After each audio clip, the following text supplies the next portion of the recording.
నా ఆస్తులు అమ్మి పెట్టాను తెలంగాణకి.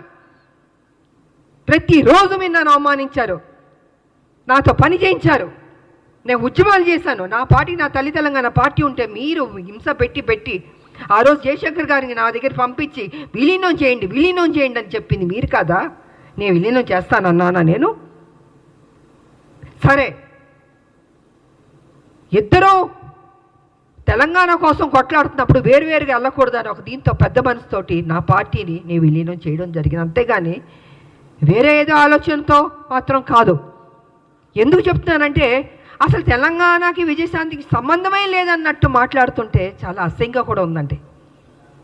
ఒక ఆడబిడ్డని మెచ్చుకోవడం నేర్చుకోండి. మీకు మెచ్చుకోవడం మనసు రాకపోతే నోరు మూసుకుని కూర్చోండి.